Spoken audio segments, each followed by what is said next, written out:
If you struggle getting a good night's sleep, you are not alone. About 70% of adults actually get less than 8 hours of sleep a night. Dr. Paul Tiemann is a sleep physician at the Sleep Wake Center at the University of Utah. He's here to explain how to get a better night's sleep. So excited to have you. This is a topic that affects so many people. And as we toss around the idea of not being able to sleep, the word insomnia creeps into conversation. Clinically, though, how do you diagnose insomnia? What is that?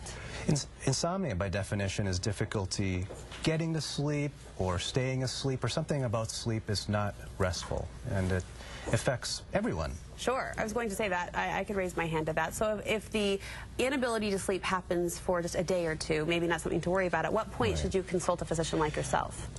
Studies show that about 10% of people experience insomnia on a nightly basis for more than a couple months, and that's when I think you need to probably get some professional help. What causes insomnia? Well, that's the difficult thing, I think. It's probably one of the most common sleep disorders, and probably the least we know about. But insomnia is either thought to be due to other things. For instance, it's common in psychiatric conditions like depression and generalized anxiety disorder.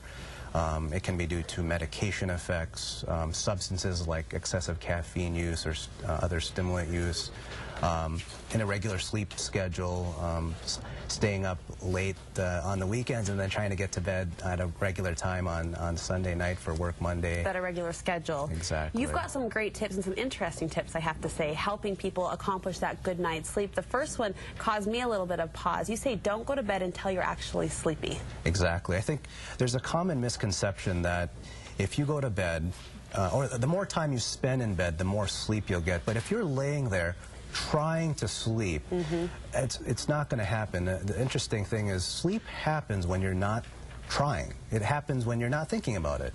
So for instance, I've had patients tell me they're falling asleep out in their living room when they're watching TV, but as soon as they get into the bedroom, it's like a light bulb turns on in their head and they're thinking about things they need to get done and things they haven't got done.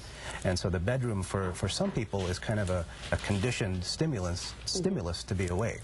How much does diet and exercise play a role in your sleeping patterns and your sleeping habits? It's a huge part. I think, for instance,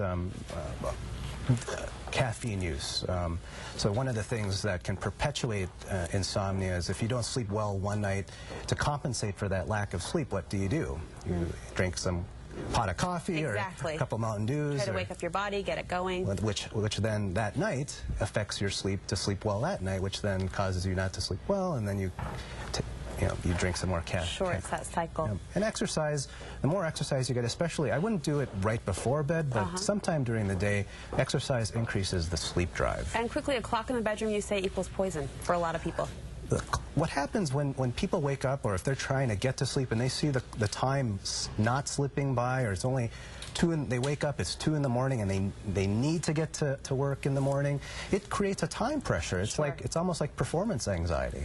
Okay, interesting tips. And as you mentioned, so many people struggle with this. If they want to get a hold of you, if they have more individualized questions, how do they do so?